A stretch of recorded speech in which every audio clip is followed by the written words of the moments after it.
Crystal chandeliers cast golden light across the grand ballroom of the Kale Manhattan, New York's newest luxury hotel. The who's who of high society mingled beneath soaring ceilings, champagne flutes clinking like wind chimes above the murmur of privileged conversation. At the center of it all stood Dorian Kale, commanding, impeccable, untouchable. His custom Brioni suit fit his broad shoulders like armor, and his steel-gray eyes surveyed his kingdom with cool satisfaction. At 35, he'd rebuilt his family's fortune into something his father could never have imagined, and tonight's gala celebrated the crown jewel of his empire. "Dorian, darling," cooed Vivian Astor, sliding her manicured hand along his forearm. "That blonde from Vogue has been eyeing you all evening. She'd be perfect for you." Dorian's mouth curved into what passed for a smile, though it never reached his eyes. "Perhaps. Or the redhead by the bar. Her father owns half of Connecticut." "I'm not particularly interested in Connecticut," he replied, taking a measured sip of his scotch. "Well, you need someone, darling. Someone appropriate." Vivian's emphasis on the last word carried weight. "Someone who understands our world." A waiter passed with a tray of champagne, and a tall, elegant black woman in a burgundy dress reached for a glass at the same moment as Vivian. Their hands nearly touched. "Oh!" Vivian withdrew her hand as though burned, her smile tightening. "Excuse me."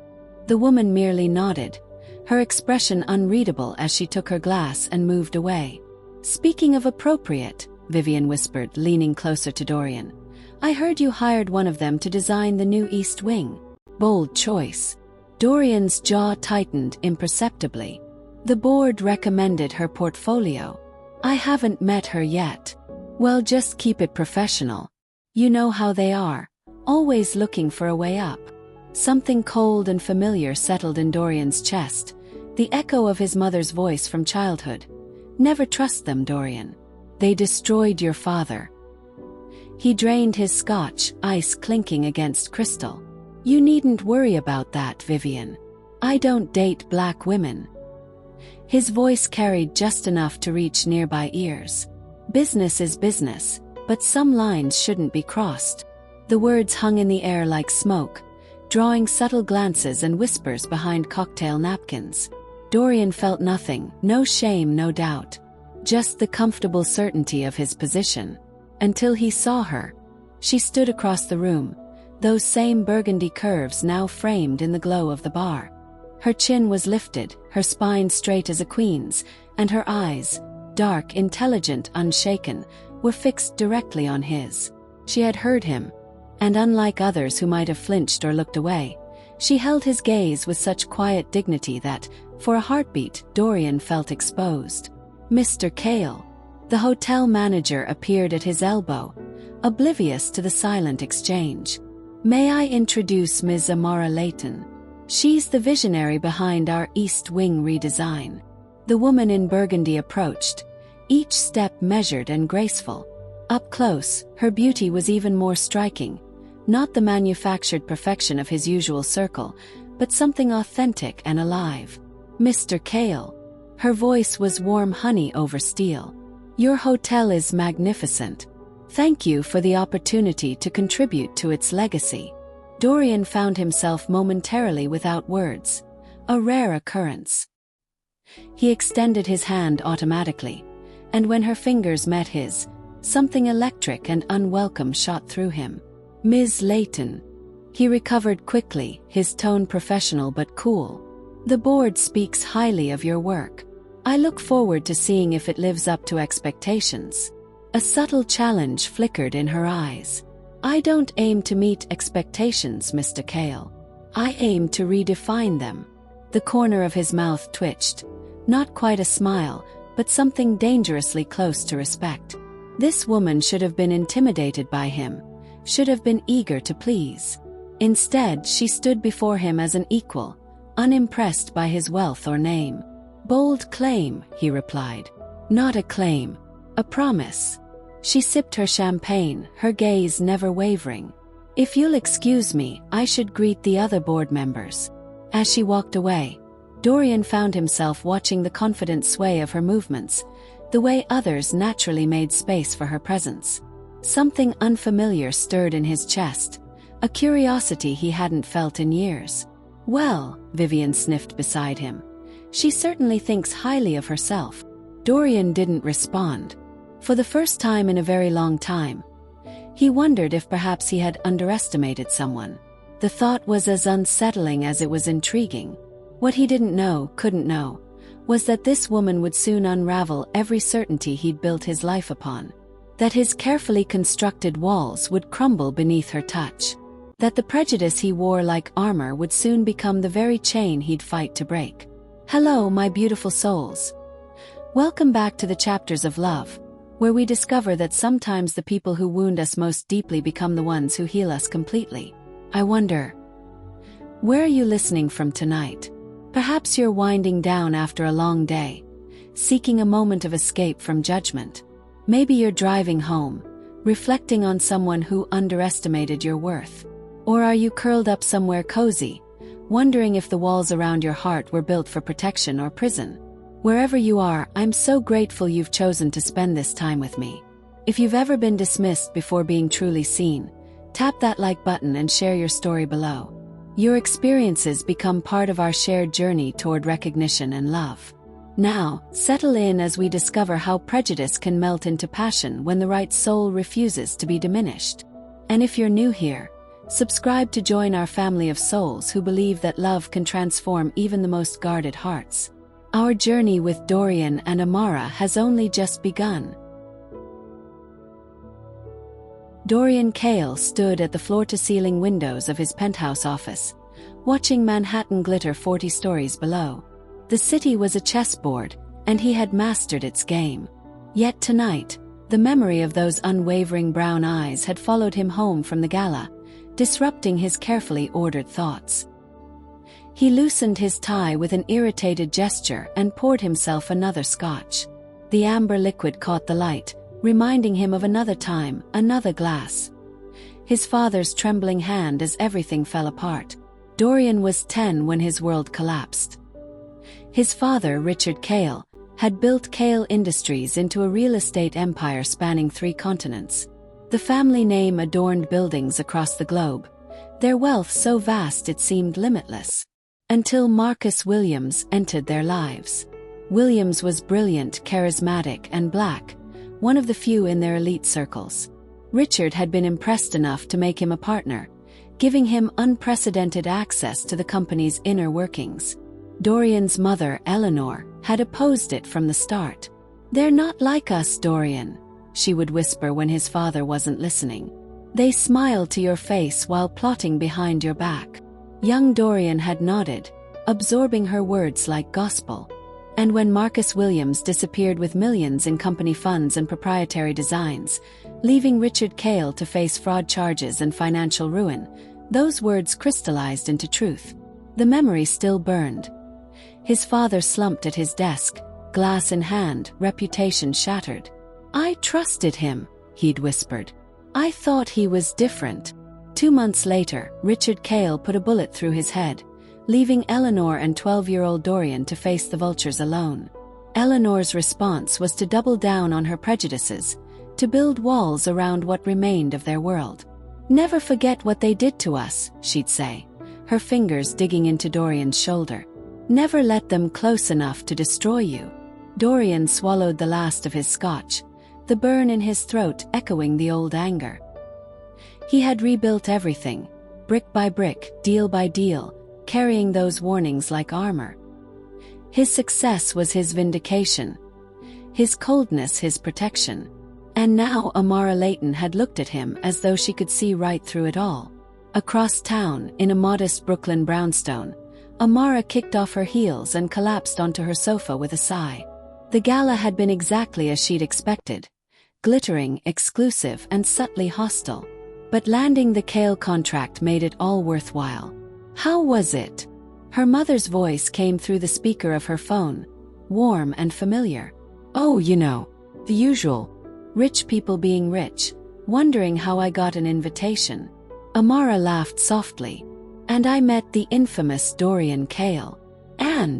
And he's exactly as advertised. Arrogant, cold and...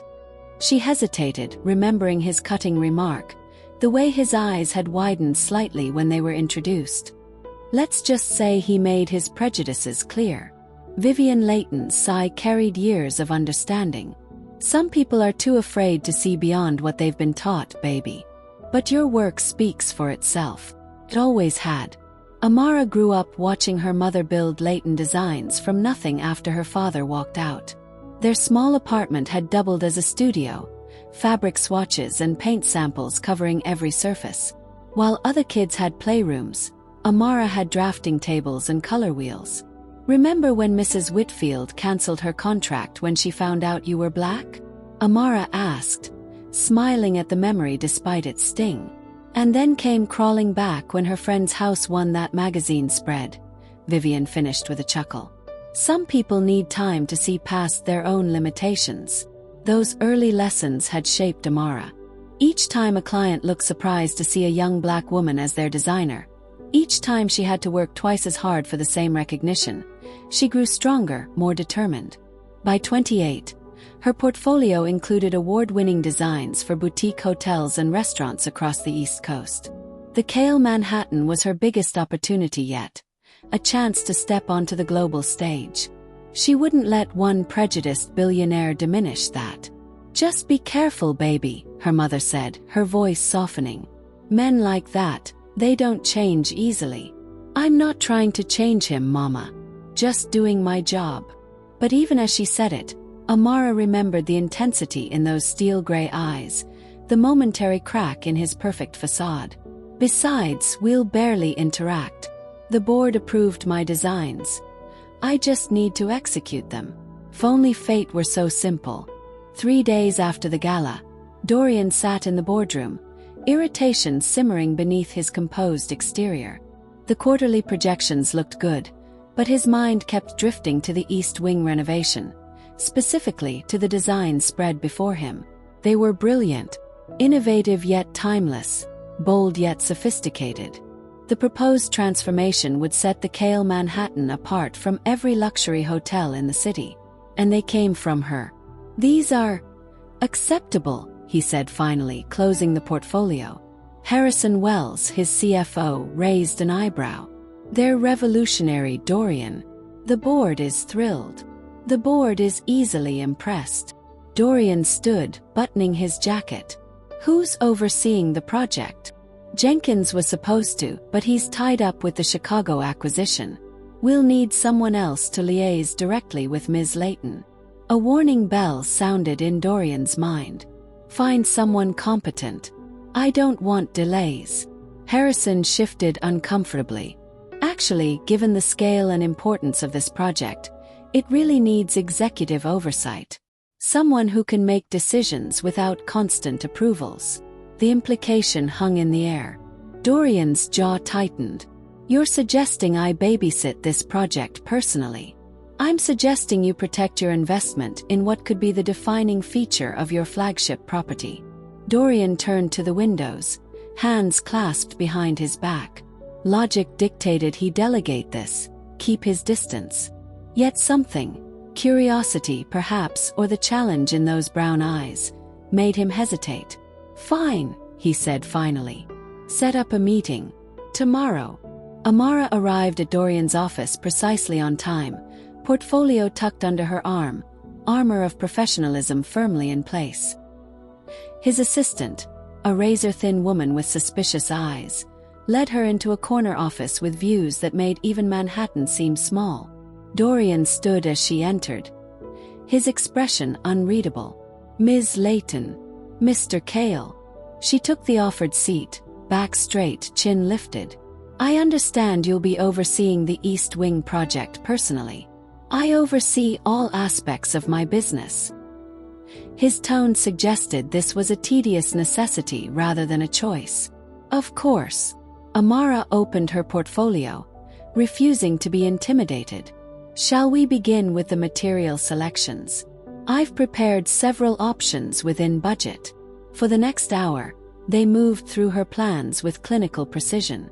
Dorian asked pointed questions, challenging her choices, testing her knowledge. Amara met each query with confident expertise, occasionally pushing back when his suggestions would compromise her vision. Gradually, something shifted in the air between them. His questions became less confrontational, more genuinely curious. Her responses grew more passionate as she explained the philosophy behind her designs. "This lighting concept," he said, studying a rendering. "It's unlike anything I've seen. It's inspired by West African patterns," she explained.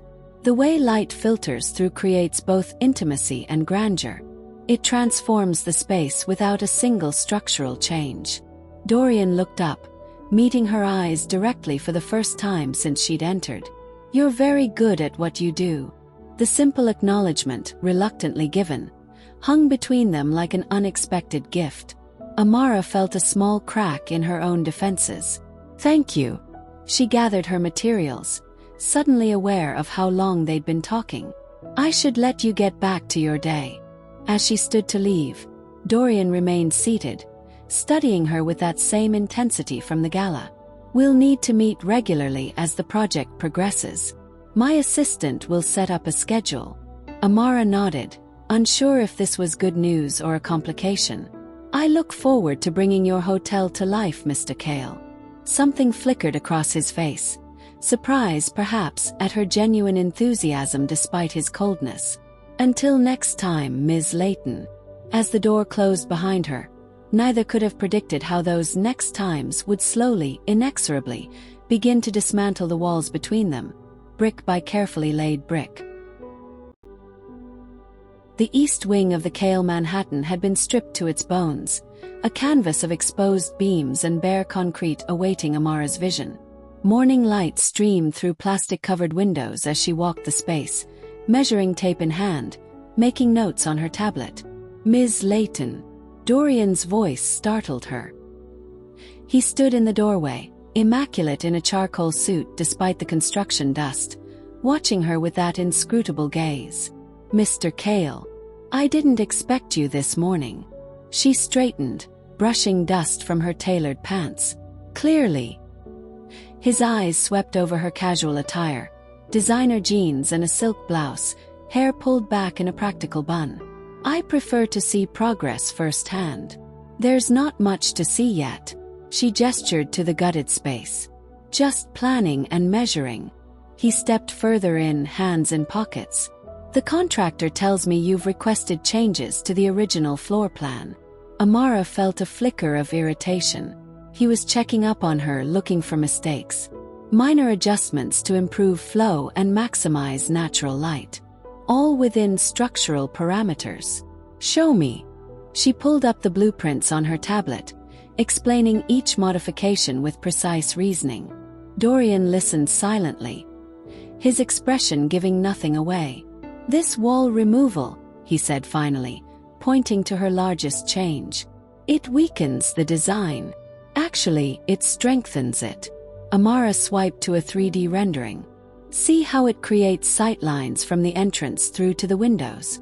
It draws guests naturally through the space while showcasing the city views, your hotel's greatest asset. It also reduces privacy in the lounge areas, which is why I've incorporated these partial screens." Another swipe. "They provide intimacy without isolation. The best of both worlds." Their eyes met over the tablet, a silent battle of wills.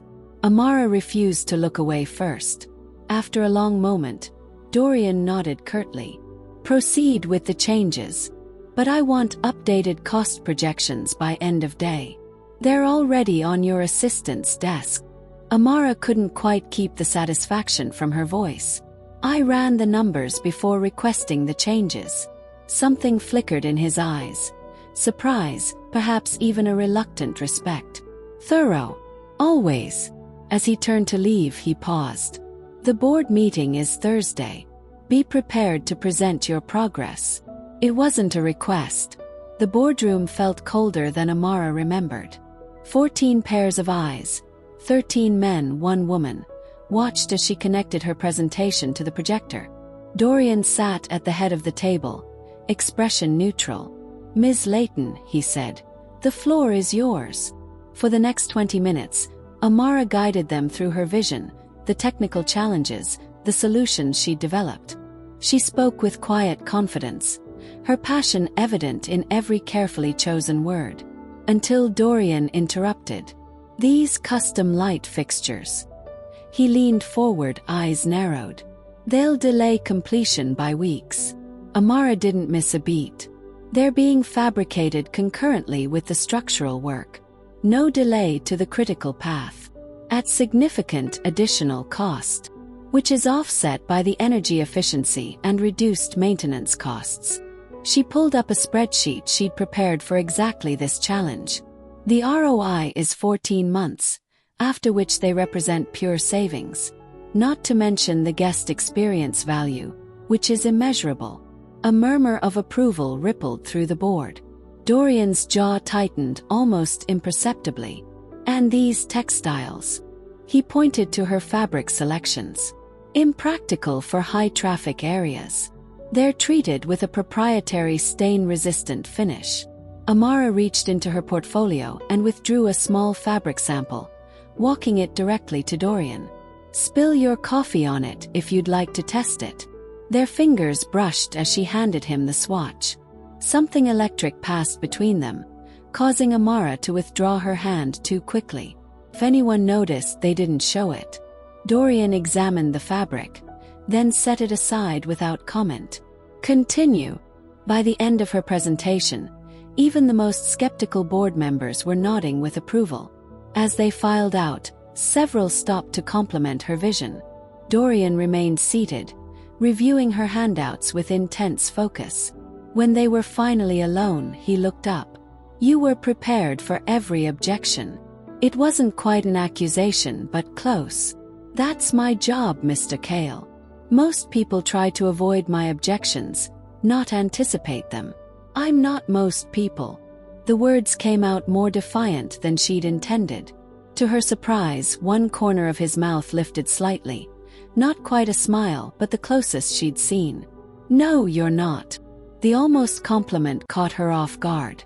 Before she could respond, he was gathering his papers, the moment gone. "The custom lighting stays," he said, standing. "But I want weekly updates on fabrication progress." Amara nodded, oddly pleased by this small victory. "Of course." As she packed up her materials, she felt his eyes on her, calculating and curious. When she glanced up, he was already heading for the door. "Ms. Layton," he said, pausing at the threshold. "Good work today." The words were professional, but something in his tone made her heart beat a little faster. 3 weeks into the project, Amara found herself alone in the East Wing well after midnight. The construction crew had left hours ago, but she'd stayed, walking the space, visualizing the finished product. Sometimes the quiet helped her see problems and solutions that escaped her during the day's chaos. She didn't hear Dorian enter until his voice broke the silence. "Do you always work this late?" Amara spun around, hand to her chest. "You startled me. Apologies." He stood in the doorway, tie loosened, jacket gone. He looked different, less polished, more human. "I saw the lights from my office. I was just..." She gestured vaguely at the space. "Thinking. At midnight. Creativity doesn't punch a time clock." She smiled slightly. "What's your excuse?" "Quarterly reports." He stepped further into the room, hands in pockets. Mind-numbing but necessary. "Sounds thrilling. About as thrilling as staring at empty rooms, I imagine." The gentle teasing caught her by surprise. "They're not empty to me. I can see what they'll become." Something in her tone must have intrigued him because he moved closer. "Show me." Amara hesitated, then gestured to the largest space. "This will be the heart of it all. When guests step in, the ceiling will soar above them, those exposed beams wrapped in warm wood and indirect lighting. The floor transitions from marble to custom carpeting, guiding them forward." As she spoke, her hands moved through the air, painting invisible pictures. Dorian watched, not the space but her, the animation in her face, the grace of her movements. The seating areas will be arranged in conversational groupings, intimate but connected. And there, she pointed to the far wall, a water feature that catches the morning light, creating patterns across the ceiling. You see all that in this? His voice had lost its usual edge. Amara nodded, suddenly self-conscious. It's how I've always worked. I have to feel the space before I can transform it. Dorian was quiet for a moment, studying her with new interest. My father was like that. He could walk into an abandoned building and describe exactly what it should become. It was the first personal thing he'd ever shared with her. Amara treaded carefully. Is that why you went into real estate? A shadow crossed his face. Partly. She sensed the door closing and changed direction. The crews are making good progress. We're actually ahead of schedule on the structural work. I know. I read your reports. He moved toward the windows, looking out at the city lights. They're surprisingly thorough. You sound shocked that I'm competent at my job. The words came out sharper than she'd intended. Dorian turned, one eyebrow raised. Not shocked. Impressed. He held her gaze. There's a difference. The tension between them shifted, becoming something else entirely. Something dangerous and magnetic. Amara looked away first. Well, it's late. I should go. I'll walk you out. That's not necessary. It's after midnight, Ms. Layton. I'm quite capable of taking care of myself, Mr. Cale. A hint of a smile touched his lips. I don't doubt that for a second. They walked in silence to the elevator, the air between them charged with unspoken things. When the doors opened, Amara stepped in, then turned to face him. Good night, Mr. Cale. Dorian, he said suddenly. When we're not in meetings, you can call me Dorian. The simple offer felt monumental. Then I'm Amara. He nodded once. Good night, Amara. As the elevator doors closed between them, Amara released a breath she hadn't realized she was holding. Something was happening, something neither of them had planned for. She could feel it in the quickening of her pulse, the lingering warmth where his eyes had rested on her face. Dangerous territory, her mind warned. This man and everything he represents are exactly what you've fought against your whole career. But as the elevator descended, another voice whispered, what if there's more to him than you thought? What if there's more to this? In his office, Dorian poured himself a scotch, troubled by the unfamiliar sensations coursing through him. Attraction he understood. It was biological, manageable. But this was different. He found himself thinking about her mind, her passion, the way she stood her ground. He was drawn to her. A woman who represented everything his mother had warned him against. Ridiculous, he muttered, downing the scotch in one burning swallow. It was merely professional respect, he told himself. Appreciation for talent, nothing more. He would maintain boundaries, keep things strictly business. But even as he made this resolution, he knew he was already looking forward to their next encounter, to the challenge in her eyes, the spark of her intelligence, the way she saw possibilities where others saw only empty spaces. And that anticipation terrified him more than he cared to admit. These renderings are impressive, Ms. Layton, but I have concerns about feasibility. James Whitmore, Dorian's VP of Operations, tapped his pen against the conference table. 6 weeks into the project, the East Wing was taking shape, walls rising from concrete floors, wiring snaking through ceilings. Today's executive review should have been routine. Instead, Whitmore had arrived with a thick folder and a thinly veiled agenda. The timeline you've proposed is optimistic. His smile didn't reach his eyes. And these custom elements, while beautiful, present significant logistical challenges. Amara maintained her composure, though her pulse quickened. The timeline includes contingency buffers, Mr. Whitmore. And the custom elements are already in production. Yes, about that. He slid a document across the table. I took the liberty of consulting with another design firm. They've identified several areas where we could streamline the process. More conventional approaches, proven materials. The room fell silent.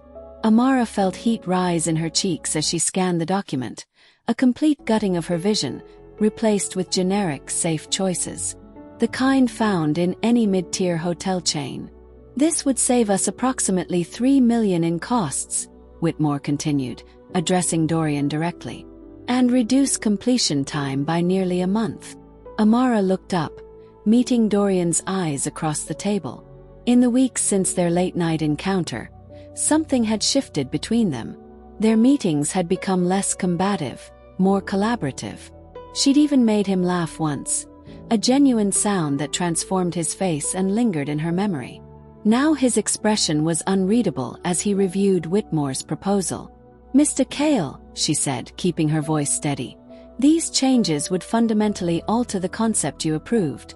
The East Wing would become ordinary." Whitmore scoffed. "Ordinary is a matter of perspective, Ms. Layton. From a business standpoint."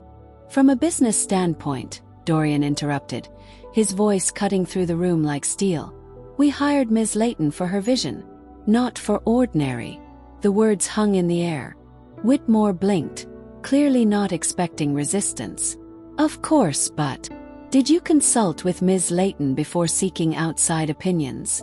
Dorian's tone was dangerously calm.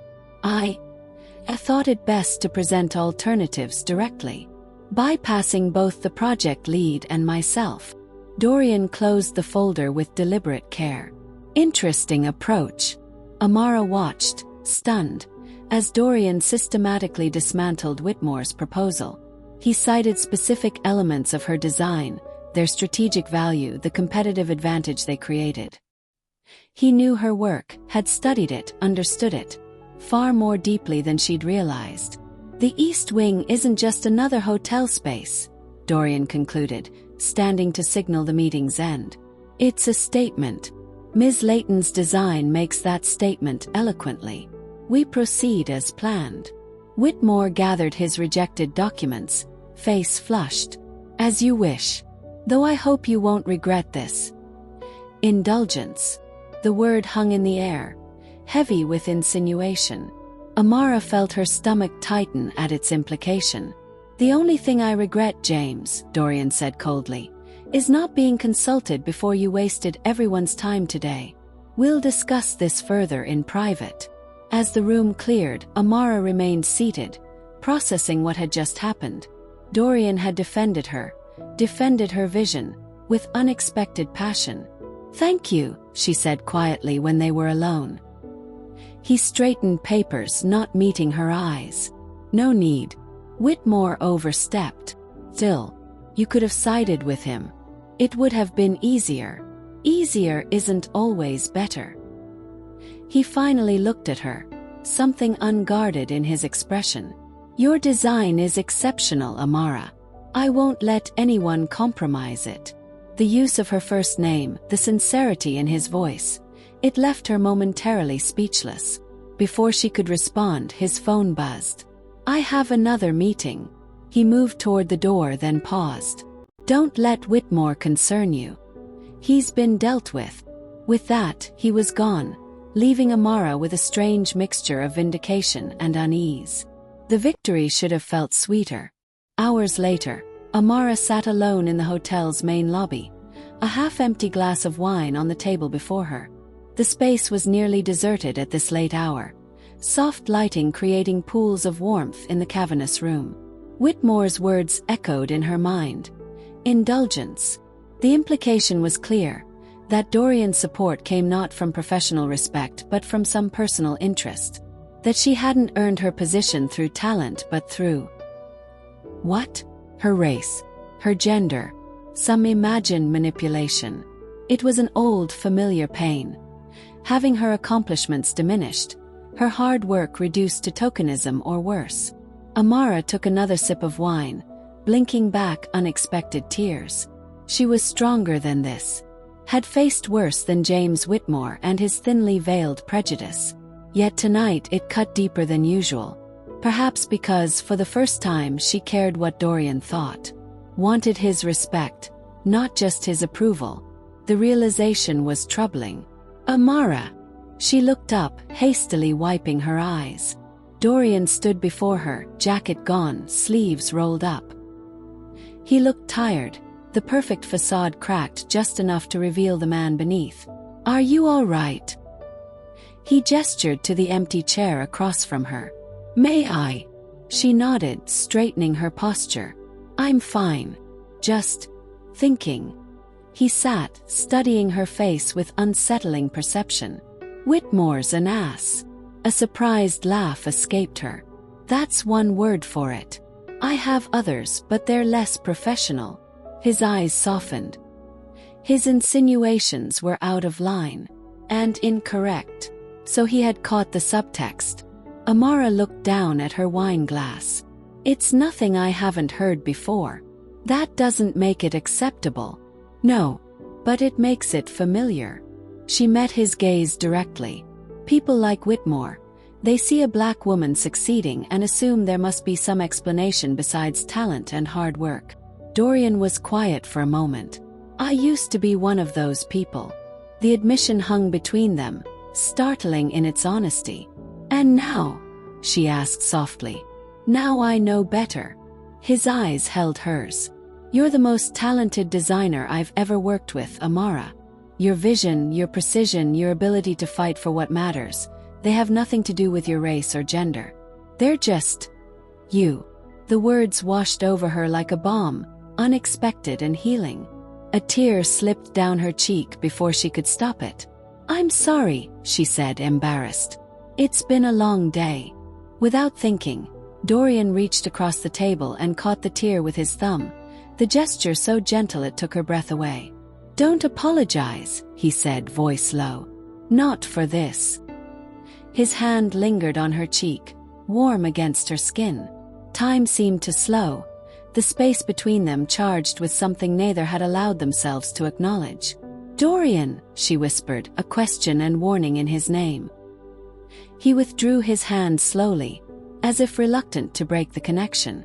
"I should go." But he didn't move. Instead, his eyes dropped to her lips, then back to her eyes, a silent question forming between them. Amara knew she should end this moment. Look away. Maintain the professional boundary that protected them both. Instead, she found herself leaning forward slightly, drawn by a force she couldn't name. Dorian hesitated, conflict clear in his eyes, desire warring with deeply ingrained beliefs. Then, as if crossing an invisible threshold, he closed the distance between them. The first touch of his lips against hers was tentative, questioning. A heartbeat passed, then another. Amara's hand moved to his jaw, her fingers tracing the sharp line of it, and something broke open between them.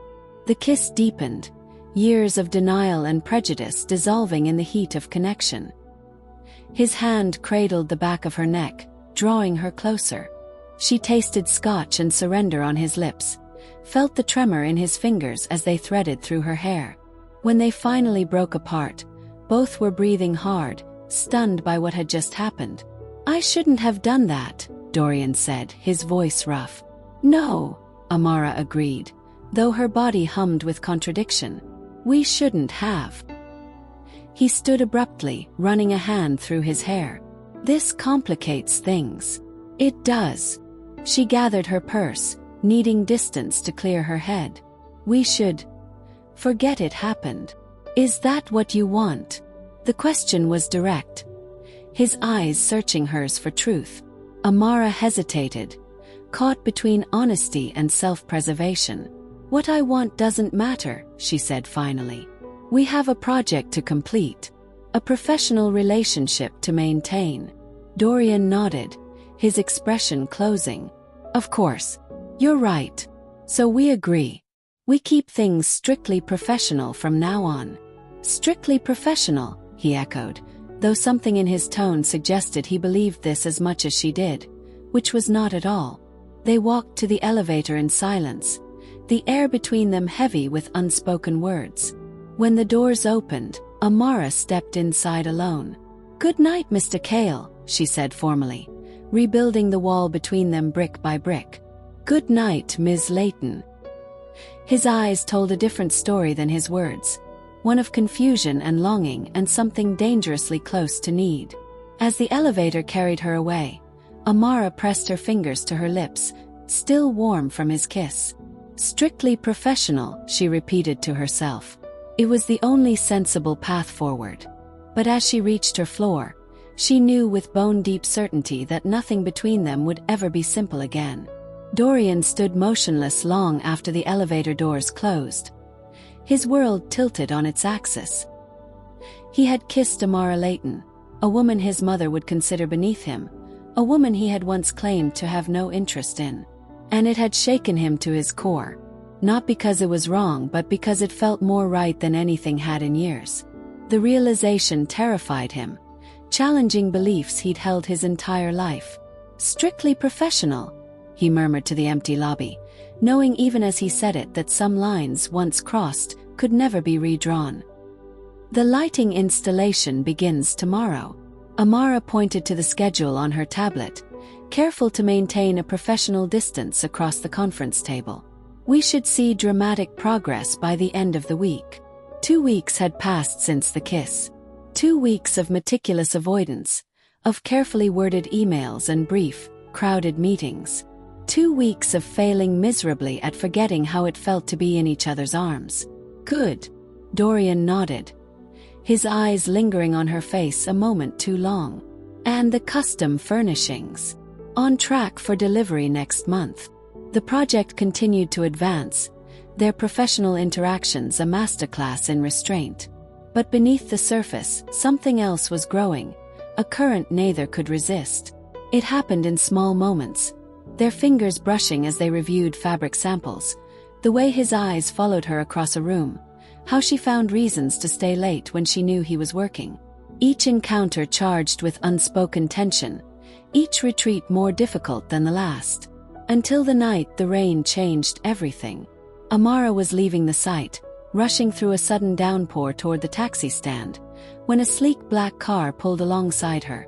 The window lowered, revealing Dorian's face. "Get in," he said, opening the door.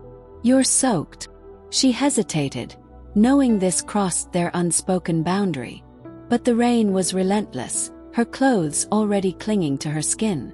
"Thank you," she said, sliding into the leather seat beside him. Water dripped from her hair, her eyelashes, the hem of her dress. Dorian handed her a handkerchief, his fingers grazing hers. "Where can I take you?" he asked, voice low. The question felt weighted with meaning beyond its words. Amara dabbed at her face, buying time. "I was just heading home." "Have you eaten?" She shook her head. "Neither have I." He hesitated, then added, "I know a place. Private. Good food." It was an invitation, carefully phrased to give her an out. Amara knew she should decline, maintain the distance they'd established. Instead, she heard herself say, "That sounds nice." The restaurant was tucked away in the West Village, a small Italian place with dim lighting and secluded booths.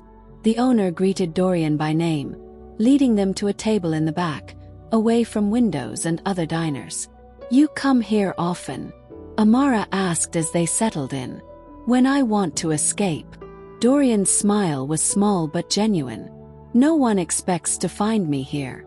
No one expects to find you eating pasta in a tiny restaurant instead of caviar in some penthouse." He laughed, the sound warming her more than the glass of red wine the waiter poured. "Exactly. Though I've never understood the appeal of caviar.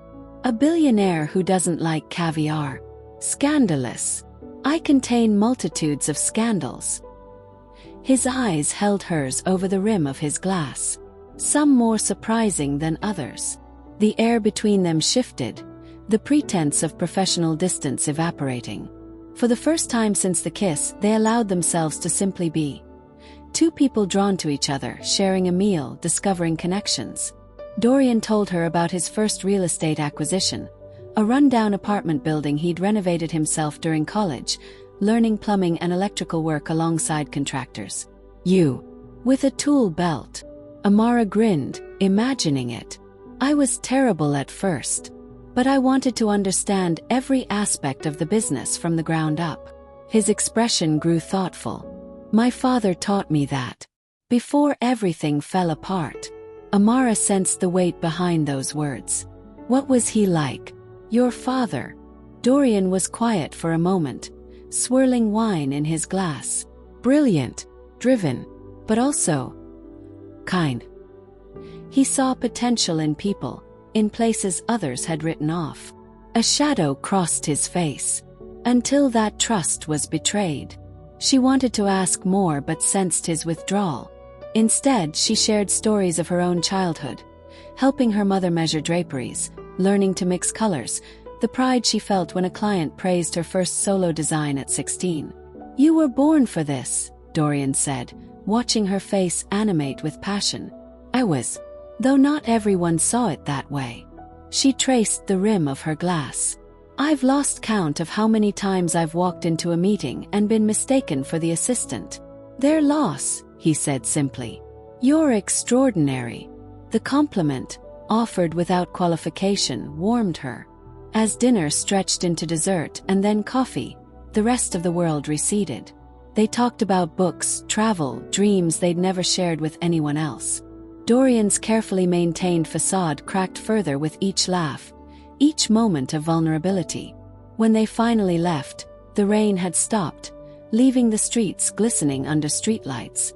They walked slowly, neither wanting the evening to end. I have something I'd like to show you, Dorian said suddenly. If you're interested. Amara knew she should go home. It was late, and they were venturing into dangerous territory.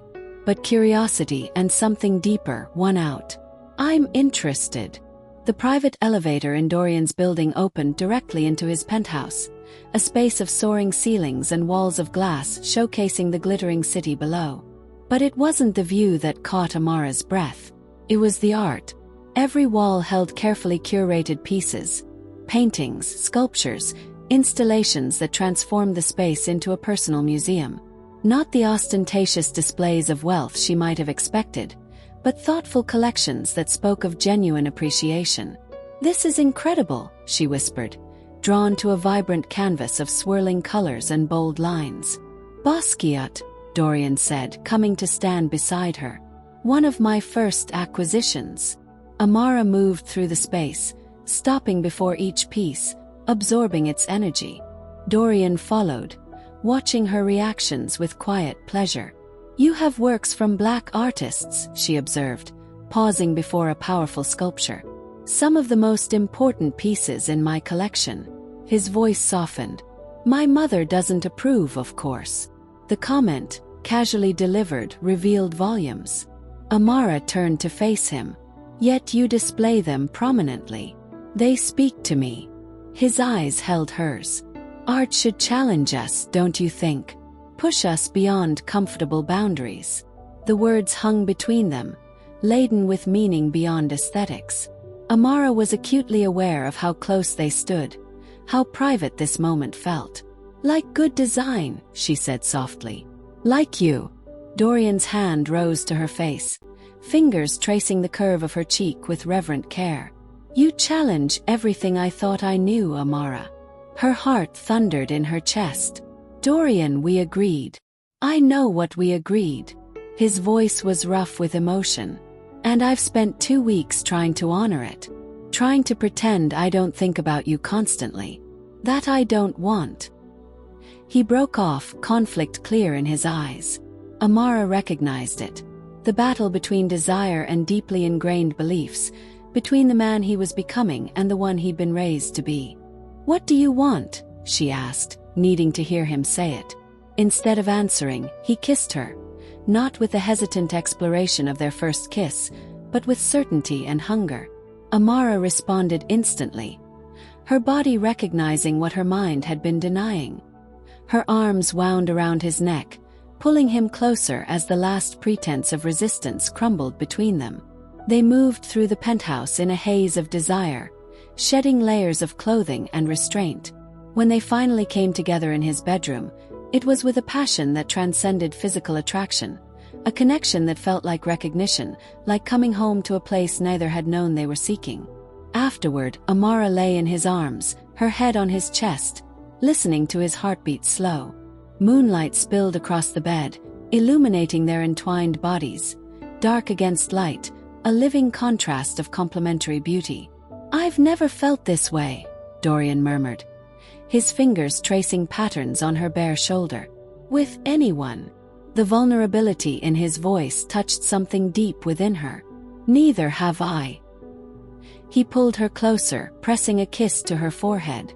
"Faye, please." It was a request, not a demand. Amara knew she should leave, maintain some semblance of the boundaries they'd established. But the thought of walking away from this warmth, this connection, felt impossible. "I'll stay," she whispered, and felt his body relax beneath hers. As sleep claimed them both, neither noticed the blinking light of Dorian's phone on the nightstand. 3 missed calls from his mother. What began that night evolved into something neither had anticipated. A relationship conducted in shadows and stolen moments, yet more authentic than anything they'd known before. They were careful, professional in public, maintaining the fiction of a strictly business relationship. But after hours, they created a world of their own. Private dinners in out-of-the-way restaurants, quiet evenings in her Brooklyn apartment, passionate nights in his penthouse sanctuary. Dorian showed Amara parts of himself he'd never revealed to anyone. The insecurities beneath his confidence, the wounds that had shaped his prejudices, the dreams he harbored beyond his empire. In turn, she shared her struggles, her fears, the weight of expectations she carried as a black woman in a field dominated by white men.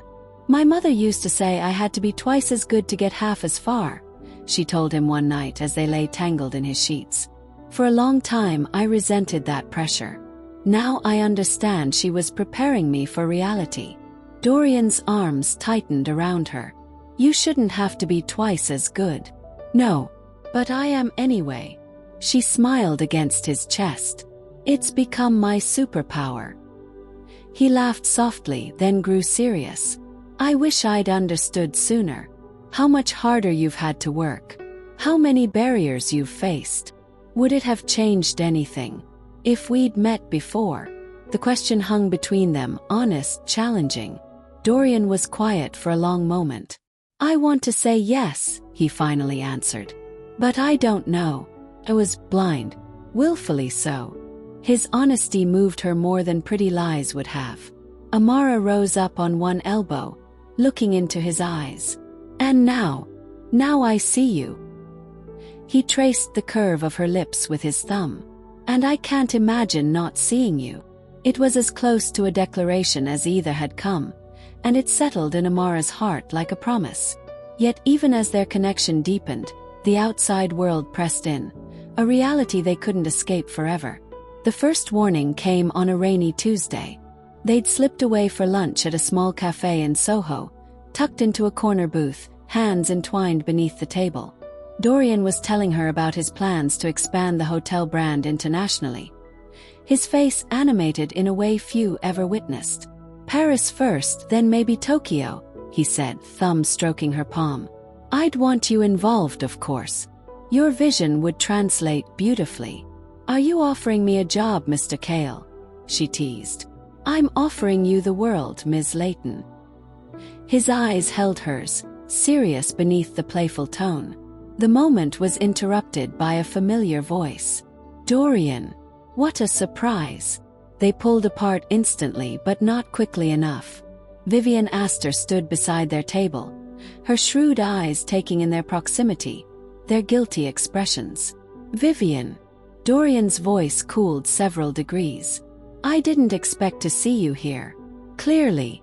Her gaze shifted to Amara, recognition dawning. "Ms. Layton, isn't it? The designer. How professional of you to join Dorian for lunch." The emphasis on professional dripped with insinuation. Amara straightened her spine, meeting the woman's gaze directly. "We were discussing the East Wing progress," she said smoothly. "It's nearing completion, I'm sure." Vivian's smile was razor-sharp. "Well, don't let me interrupt your discussion. Eleanor was just asking about you yesterday, Dorian. I'll be sure to tell her I saw you looking so engaged with your work." The mention of his mother cast a shadow over Dorian's face. Please don't trouble yourself. No trouble at all, darling. She patted his shoulder, her eyes cold. Family should know these things, don't you think? After she left, a heavy silence fell between them. Amara could see the conflict in Dorian's eyes, desire warring with deeply ingrained fears. She'll tell your mother, Amara said quietly. Yes. His jaw tightened. She will. And that worries you. It wasn't a question, but Dorian answered anyway. My mother is complicated. Her views are outdated, harmful. But she's still my mother. The unspoken question hung between them. Was he ashamed of their relationship? Would he deny it when confronted? Amara gathered her purse, suddenly needing space. I should get back to the site. Amara. Dorian caught her hand. This doesn't change anything between us. But they both knew it did. The world was intruding on their private sanctuary, forcing them to confront realities they'd been avoiding. As they parted outside the cafe, the rain falling harder now, Amara couldn't shake the feeling that they were standing on the edge of a precipice, and the ground beneath them was beginning to crumble. The east wing of the Kale Manhattan was nearing completion, a testament to Amara's vision and Dorian's faith in it. Morning light streamed through the newly installed custom fixtures, casting intricate patterns across marble floors, exactly as she had promised months ago. Amara stood in the center of the main space, clipboard in hand, directing the placement of the final furnishings. Her team moved around her with practiced efficiency, the culmination of countless hours of planning and execution. It's magnificent. Harrison Wells, the CFO, had stopped by to inspect the progress. The board will be impressed. Thank you. Amara smiled, pride warming her chest. We're still fine-tuning, but the vision is there. More than there. It's transformative. He glanced at his watch. The press tour is scheduled for next week. Marketing wants to do a feature on you as the designer, the creative force behind the new Kale aesthetic. That's not necessary, she said quickly. The design should speak for itself. Harrison raised an eyebrow. Dorian specifically requested it. Said your story was part of what makes this special. Before she could respond, her phone buzzed with a text from Dorian. Need to see you. My office. The urgency was unusual. They'd been careful to maintain professional distance during working hours, especially after Vivian's discovery of their lunch date 2 weeks ago. Excuse me, she said to Harrison. I need to check something with Mr. Kale. Dorian's office door was closed, his assistant's desk empty. Amara knocked softly before entering. He stood by the windows, his back to the door, shoulders rigid with tension. On his desk lay a tablet, screen illuminated with a headline that made her blood run cold. Kale Ayre's secret affair. Black designer climbs social ladder. Below it, a grainy photo of them leaving her apartment building. His hand at the small of her back, faces turned toward each other in unmistakable intimacy. Dorian, she breathed, the room suddenly airless. He turned, his expression a mask of controlled fury. It's everywhere. Every gossip site, every business blog. By tomorrow, it'll be in print. Amara picked up the tablet, forcing herself to read the article. It was worse than the headline, insinuating she'd used her exotic appeal to seduce Dorian for professional advancement, questioning her qualifications, suggesting the East Wing project was awarded based on personal rather than professional merit. This is disgusting, she said, setting the tablet down before she could throw it. But it's just tabloid garbage. No one takes these seriously. My investors do. My board does. Dorian ran a hand through his hair, a rare gesture of discomposure. And my mother. The mention of Eleanor Kale hung between them. Amara had never met the woman, but her shadow had loomed over their relationship from the beginning. What did she say? Amara asked quietly. She's on her way here. Now. He checked his watch. She was in Connecticut when the story broke. Cancelled everything to handle the situation. The clinical way he described it, a situation to be handled, sent a chill through Amara. And how do you plan to handle it? Her voice was steadier than she felt. Dorian finally looked at her directly, conflict clear in his eyes. I don't know. The admission hung in the air, revealing the gap still between them despite months of intimacy. In private they had built something beautiful. But faced with public scrutiny, with his mother's judgment, with the weight of ingrained prejudice, Dorian was faltering. I see. Amara gathered her dignity around her like armor. Well, when you figure it out, let me know. She turned to leave, but his voice stopped her. Amara, wait. I'm not. He broke off as his office door swung open without a knock. Eleanor Cale swept in like a winter storm, tall, elegant, and cold. At 65, she remained striking, her silver hair swept into an immaculate chignon, her posture regal. Her eyes, the same steel gray as her son's, took in the scene with calculating precision. Dorian. Her voice could have frozen flame. I see the reports weren't exaggerated. Her gaze shifted to Amara, assessing her with the detached interest one might give a curious specimen. Ms. Layton, I presume. Amara straightened her spine, meeting the older woman's gaze directly. Mrs. Cale. Mother. Dorian interjected, moving to stand between them. This isn't the time or place. On the contrary, this is precisely the time to address this indiscretion. Eleanor set her designer handbag on Dorian's desk with deliberate care. Before more damage is done to the Cale name. The dismissal of their relationship as an indiscretion stung, but Amara refused to show it. I should give you privacy for this discussion. No. Dorian's hand caught hers, a public claim that surprised them both. Please. Eleanor's eyes narrowed at their joined hands. I raised you better than this, Dorian. After everything our family suffered. This has nothing to do with the past, he interrupted. It has everything to do with the past. Eleanor's composure cracked, revealing the bitterness beneath. Have you forgotten what happened to your father? How that man destroyed him? Destroyed us. Marcus Williams was one person, Mother. His actions don't represent an entire race. Don't they? Eleanor's laugh was brittle. Look at what's happening now.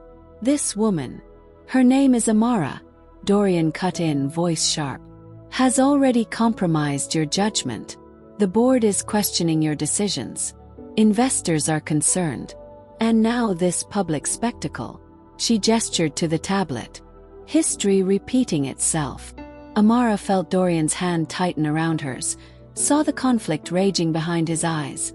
The little boy still seeking his mother's approval, battling the man who had begun to see beyond her prejudice. You're wrong about her, he said finally. Amara is brilliant, talented, honest. She's using you, Eleanor interrupted coldly. For advancement, for connections, for money. The specifics don't matter. They always want something, Dorian. And they'll smile while they take it. The naked prejudice in her words hung in the air like poison.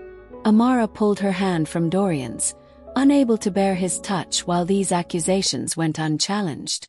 Mrs. Cale, she said, her voice steady despite the rage and hurt churning inside her. I understand your concern for your son. But you know nothing about me, my character, or my intentions. I know you're kind, Eleanor replied, dismissive. Mother, that's enough. Dorian's voice had hardened. No, it's not nearly enough. Eleanor turned to him, her expression softening to something almost pleading. Darling, think of what you've built. The legacy you've restored. Don't throw it away for this. The hesitation before the final word spoke volumes. Amara watched Dorian's face, waiting for him to defend what they had, to stand firm against his mother's bigotry. Instead, she saw uncertainty flicker in his eyes. The board meeting is in an hour, Eleanor continued, pressing her advantage. They'll want reassurance that this distraction won't affect the company, that your judgment remains sound. What are you suggesting? Dorian asked, his voice carefully neutral. A statement. clarifying that Ms. Layton is simply an employee whose work you respect professionally, that these rumors have been exaggerated for tabloid sales. Eleanor straightened her already perfect posture. I've taken the liberty of having PR draft something appropriate. She withdrew a document from her bag, placing it on the desk between them. Amara could see the Kale Industries letterhead, the carefully crafted paragraphs that would reduce what she and Dorian shared to nothing. The room fell silent, the air heavy with expectation. Amara felt as though she were watching from outside herself as Dorian picked up the statement, his expression unreadable. You want me to deny everything, he said finally. I want you to protect what matters, Eleanor corrected. Your company, your reputation, your future. The implication was clear. Amara was not part of that future. Not in Eleanor's vision. Dorian looked up, his eyes meeting Amara's across the room. In them she saw conflict, regret, and something that might have been an apology. It was enough. She didn't need to hear his decision to know what it would be. Excuse me, she said, her voice remarkably steady. I have a project to complete. She walked out with her head high, closing the door softly behind her. Only when she reached the empty stairwell did she allow herself to stop, pressing her forehead against the cool concrete wall, fighting back tears that threatened to shatter her composure. She had known, hadn't she? From the beginning. Known that what they shared existed in a bubble, protected from reality. Known that when forced to choose between her and the world he'd been raised in, Dorian would falter. Yet the pain was still breathtaking in its intensity. The next 24 hours passed in a blur of professional obligations and private agony. Amara threw herself into the final details of the East Wing, directing her team with focused precision, ignoring the whispers that followed her through the hotel corridors. Dorian didn't call, didn't text. His silence was answer enough. That evening, alone in her apartment, she finally allowed herself to look at the news. The official statement from Kale Industries was prominently displayed on every business site. Recent tabloid reports regarding the nature of the relationship between Dorian Kale and Amara Layton have been greatly exaggerated. Ms. Layton is a talented designer whose work on the Kale Manhattan's East Wing renovation has been exemplary. Mr. Kale's interest in the project has been solely professional. Kale Industries values diversity in its partnerships and rejects any insinuations that Ms. Layton's contributions are based on anything other than her exceptional talent. Carefully worded, technically respectful, and utterly devastating. He had chosen his mother's path. Chosen to deny what they shared. Chosen to reduce her to a talented designer. Nothing more. Amara's phone buzzed with a text. Dorian, finally, can we talk? She stared at the message, emotions warring within her. Part of her wanted to hear his explanation, to understand the pressure he'd faced. Another part, the part that had spent a lifetime fighting to be seen, to be valued, knew there was no explanation that could heal this wound. Nothing to talk about, she replied. You made your choice. His response came quickly. It's complicated. Please let me explain. It's actually very simple, she wrote back. You were ashamed of us. Of me. That's not true. Actions speak louder than words, Dorian. And your actions were very clear. She set the phone down, unable to bear more. It buzzed again, but she didn't look. Instead, she opened her laptop and began drafting an email to the project manager, outlining the final steps for the East Wing completion. She would finish this job with the same excellence she brought to everything. Then she would walk away. From the hotel. From Dorian. From the foolish dream that someone raised as he was could ever truly see beyond the color of her skin. Across town in his penthouse, Dorian stared at his unanswered text, a glass of scotch untouched beside him. The board had been placated. His mother had returned to Connecticut, satisfied that she'd saved him from himself. The company's stock had stabilized. He had everything he'd worked for, everything he'd been raised to value. And he had never felt more empty. The art on his walls, pieces he'd once loved for their beauty, their challenge, now seemed to mock him with their authenticity. He had surrounded himself with bold expressions of truth while lacking the courage to live his own. Amara's words echoed in his mind. "You were ashamed of us." Of me. Was she right? Had he, despite everything they'd shared, despite how far he thought he'd come, still been unable to break free from his mother's poisonous beliefs? The realization hit him with the force of physical pain. He hadn't protected Amara. He had betrayed her, betrayed himself, and in doing so, he might have lost the one person who had seen him, truly seen him, beyond his wealth, his name, his carefully constructed facade. Dorian picked up his phone again, typing and deleting message after message. What could he possibly say to undo the damage? How could he explain that his failure wasn't about shame but about fear? Fear of losing the identity he'd built his life around. In the end, he set the phone down without sending anything. Words weren't enough. If he wanted Amara back, if he deserved her back, it would take more than explanations. It would take courage. The courage to publicly reject everything his mother stood for. The courage to be the man Amara believed he could be. The question was, did he have it? The grand opening of the East Wing of the Kale Manhattan proceeded without Amara Layton. Her work was everywhere. In the soaring ceilings, the innovative lighting, the perfect harmony of textures and colors that transformed the space into something magical. But she had declined the invitation to attend, sending her assistant to oversee the final details instead. Unavoidable prior commitment, her email had stated simply. Dorian stood in the center of the crowded reception, champagne untouched in his hand, surrounded by admirers yet utterly alone. Investors praised his vision. Critics raved about the bold design choices. Society photographers captured the glittering crowd against the backdrop of what was already being called the most innovative hotel space in New York. A triumph by any measure. Except all he could think about was her absence. The empty space beside him where Amara should have stood, proud and radiant, receiving the accolades she deserved. "Darling, you've outdone yourself." His mother appeared at his elbow, resplendent in midnight blue silk. "Everyone is impressed. It's Amara's design," he said flatly. "Her vision." Eleanor's smile tightened. "Yes, well, the girl certainly has talent. Such a shame about the unpleasantness. The unpleasantness you helped create." The words slipped out before he could stop them, low enough that only she could hear. "I protected you," she hissed, maintaining her social smile. "As I have always protected you." "No, Mother. You protected your prejudices. Your outdated worldview." Dorian set down his untouched champagne. "And I let you." He walked away before she could respond, threading through the crowd toward the exit.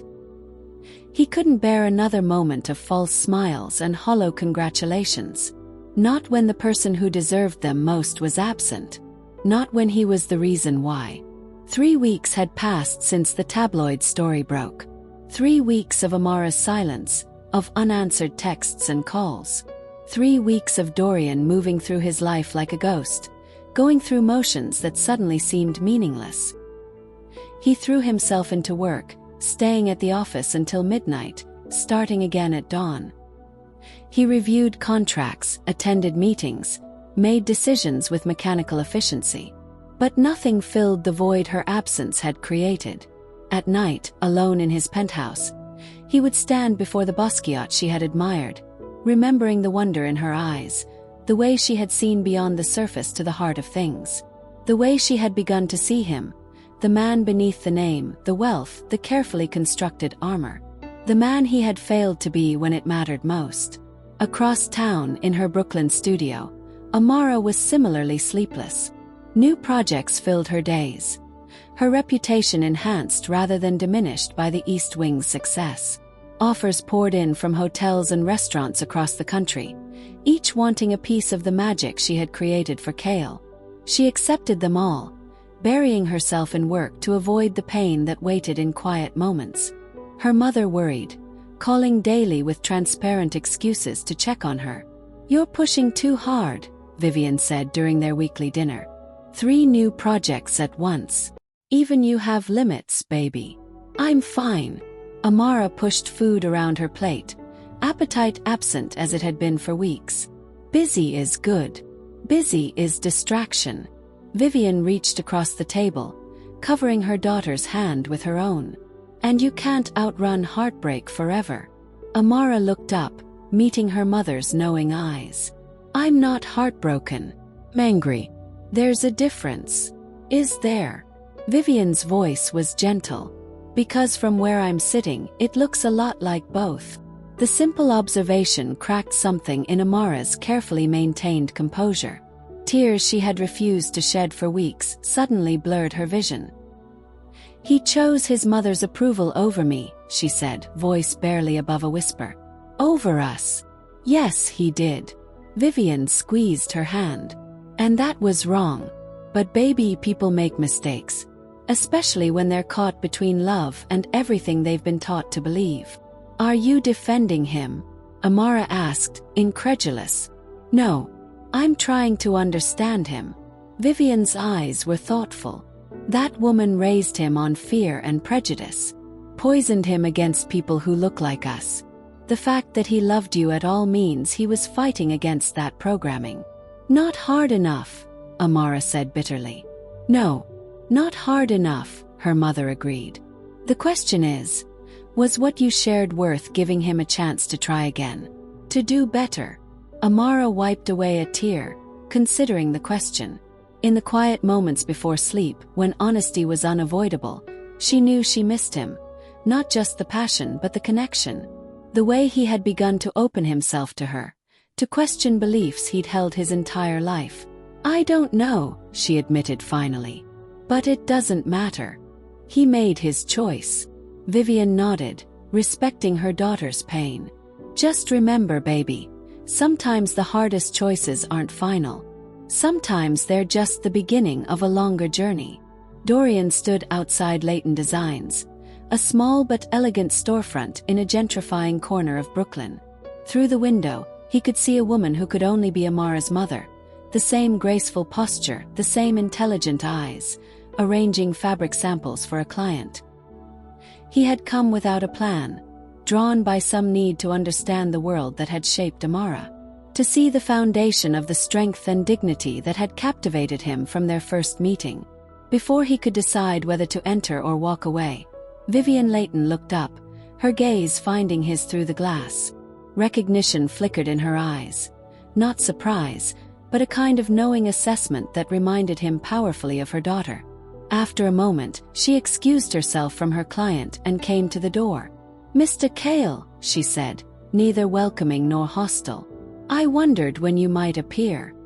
Dorian found himself uncharacteristically at a loss for words. Mrs. Leighton, I apologize for the intrusion. Are you here for my daughter or for yourself? The directness was pure Amara. I don't know, he admitted, the honesty surprising them both. Maybe both. Vivian studied him for a long moment, then stepped aside. Come in. My client is leaving soon. We can talk after. The interior of the studio was warm and inviting. Walls lined with fabric samples and design sketches, work tables covered with projects in progress. Not the sleek, minimalist space he might have expected, but something more personal, more authentic. Photographs adorned one wall. Amara as a child, helping her mother measure draperies. Amara as a teenager, accepting a student design award. Amara and Vivian together at what appeared to be the opening of the studio, arms around each other, faces alight with pride and love. A family built on support rather than expectation. On love rather than legacy. Dorian moved through the space slowly, absorbing details, imagining Amara here.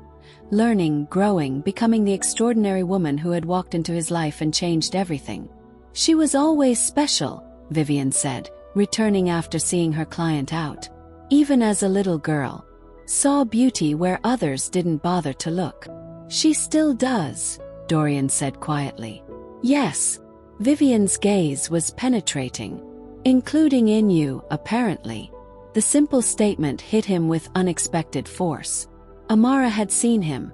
Not the billionaire, not the Cale heir, but him. Had believed there was something worthy beneath the prejudice and pride. And he had failed her. "I made a terrible mistake," he said, the words inadequate but necessary. "Yes, you did." Vivian gestured to a small seating area. "Coffee?" He nodded, grateful for the mundane courtesy. As she prepared 2 cups, he gathered his thoughts. "I don't know how to fix this," he admitted when she returned. "Or if it can be fixed." "That depends." Vivian handed him a mug, then took the seat across from him. "On whether you've actually changed, or just realized you miss my daughter." The distinction was crucial, and Dorian felt its weight. Had he changed? Or was he simply responding to loss, to the absence of something that had made him feel alive? "I've spent my life believing certain things," he said slowly. "Things my mother taught me. Things that seemed to explain my father's destruction." He looked down at the coffee in his hands. "Meeting Amara. Loving her. It forced me to question those beliefs. But when it mattered, when I had to choose, I fell back on what was familiar. What was safe. And now I see how empty that safety is. How much it's cost me. Not just Amara, but a lifetime of connections I might have had. People I might have known." He met Vivian's eyes directly. "I can't undo a lifetime of conditioning in a few months. But I want to try. To be better. To be worthy of her." Vivian considered him, her expression thoughtful. "My daughter doesn't need you to be perfect, Mr. Kale. She just needs you to be brave. To stand beside her, not behind closed doors." "I want to," he said simply. "More than anything." "Then perhaps you should tell her that." Vivian set down her cup. "But know this, if you hurt her again, there won't be a third chance. Some wounds can't heal twice." The warning was delivered with quiet certainty. Dorian nodded, understanding its justice. "Thank you for seeing me," he said, rising to leave. "For giving me a chance to explain." "I haven't given you anything yet," Vivian corrected. "That will depend on what you do next." As Dorian stepped back onto the Brooklyn street, the weight of her words settled on him. What he did next would define not just his relationship with Amara, but the man he chose to become. For the first time in weeks, he felt something like hope, fragile but real. The path forward wasn't clear, but at least now he knew what direction to take. Away from his mother's shadow. Away from prejudice disguised as protection. Toward the light Amara had shown him. The possibility of a life built on love rather than fear. The Kale Manhattan's East Wing had been open for 3 weeks, garnering rave reviews and unprecedented bookings. Tonight's formal gala would celebrate its success, a black tie affair bringing together New York's elite, industry leaders, and press from around the world. Dorian adjusted his bow tie in the mirror, his reflection revealing a man who looked the same as always yet felt fundamentally changed. The past month had been one of painful self-examination, of confronting beliefs so deeply ingrained he'd never questioned them until Amara forced him to see their poison. His phone buzzed with a text from his mother. "Car arriving shortly. Wear the sapphire cufflinks. They photograph well. Always directing, always controlling. Even now." Dorian slipped the speech he'd written into his jacket pocket, not the one PR had prepared, with its careful corporate language and strategic omissions. This one he'd written himself, revising until every word felt true.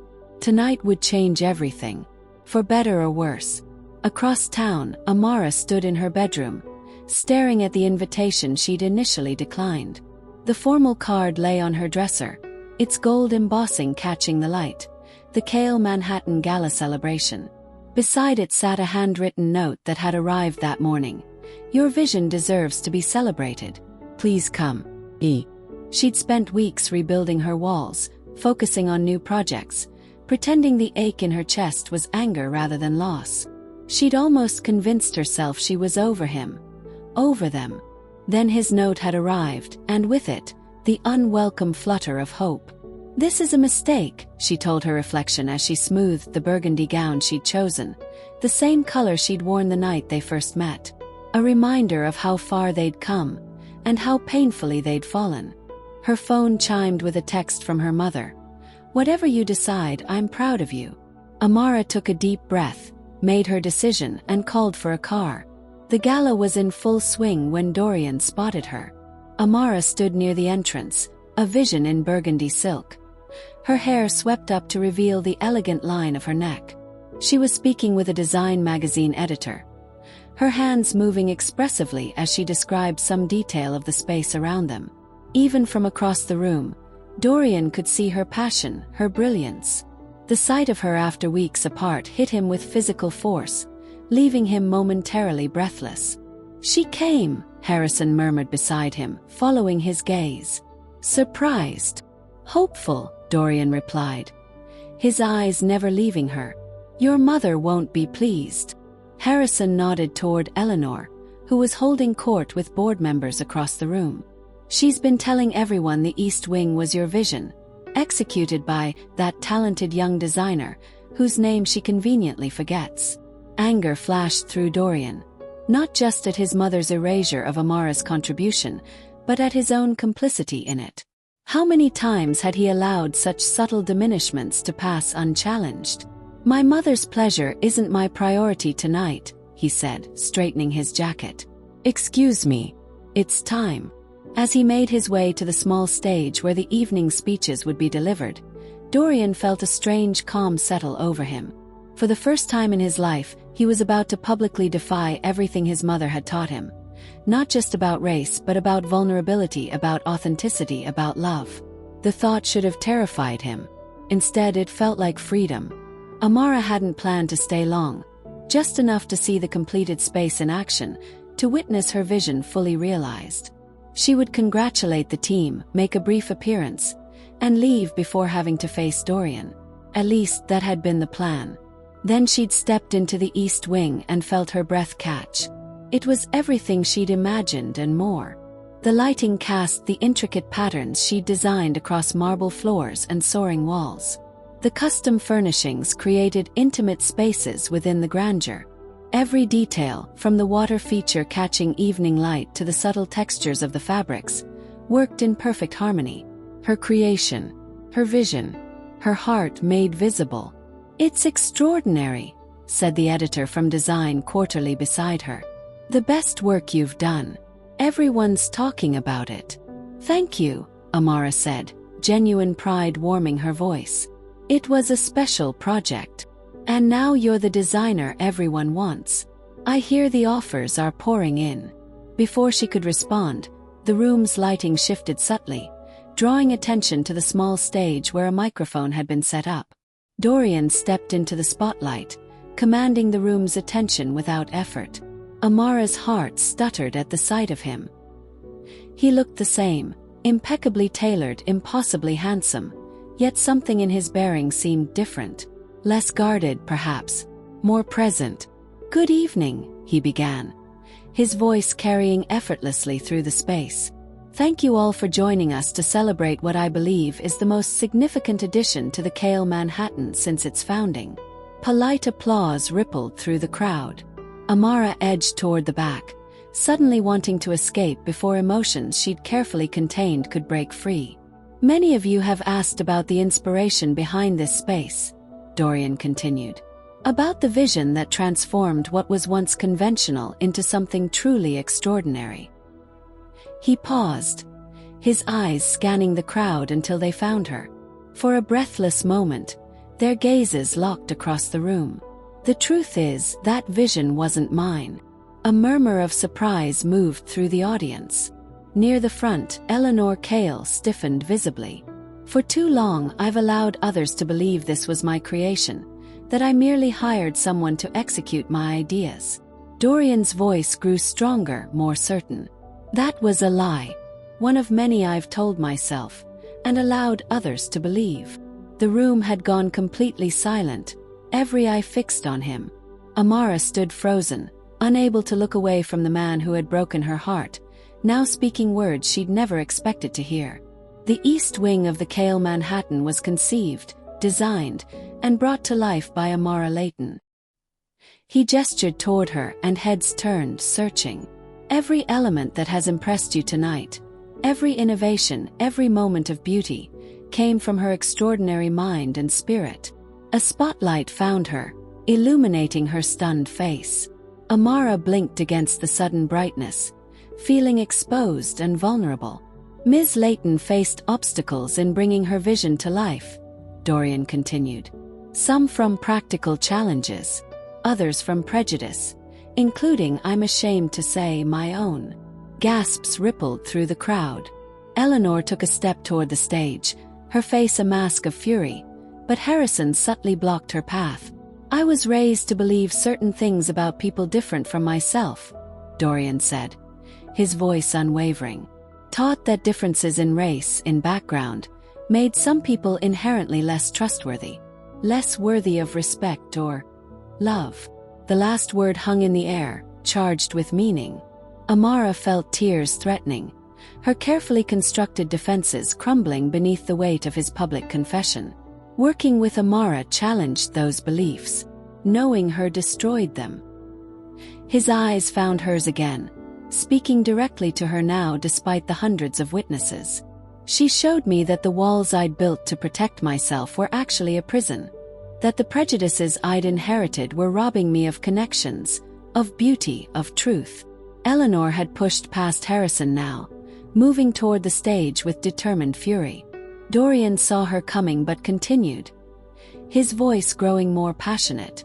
I stand before you tonight not just to celebrate this extraordinary space, but to publicly acknowledge my failure to properly credit its creator.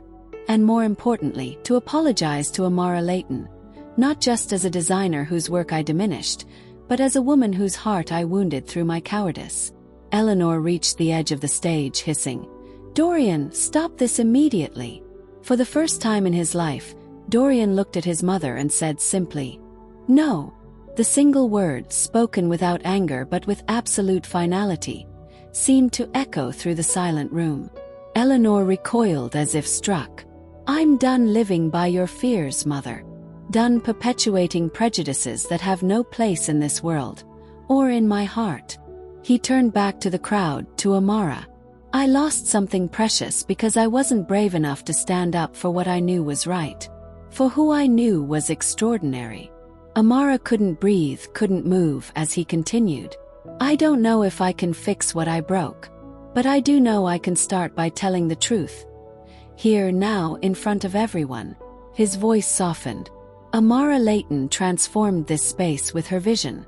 And in doing so, she transformed me with her courage, her brilliance, and her heart. The silence that followed was profound. Then, from somewhere in the back, applause began. Tentative at first, then swelling until it filled the room. People turned toward Amara, faces reflecting admiration, respect, and in some cases, a new understanding. Eleanor stood rigid with shock and fury at the base of the stage. Dorian stepped down, approaching her with quiet dignity. This ends now, he said, voice low but firm. Your prejudice, your control, your poisoning of my life with your bitterness. You're making a terrible mistake, she hissed. Throwing away everything for love, he finished. For truth. For the chance to be a better man than you raised me to be. He shook his head. That's not a mistake, mother. It's the first truly right thing I've done. He walked away from her then, moving through the crowd toward Amara, who stood rooted in place, tears streaming unchecked down her face. When he reached her, the noise of the room seemed to fade away, leaving only the two of them in a bubble of suspended time. I had a whole speech prepared for this part, he said softly. About how sorry I am, how much I've missed you, how empty everything is without you. Dorian, she began, but he gently placed a finger against her lips. But I think I've talked enough. Actions matter more than words now. He took her hand, his touch achingly familiar. Will you come with me? Somewhere we can talk privately. Amara hesitated, torn between self-protection and the undeniable pull of her heart. You hurt me, she whispered. Deeply. I know. His eyes held hers, hiding nothing. And I will spend every day making that up to you if you'll let me. But not because you're perfect, because I'm not.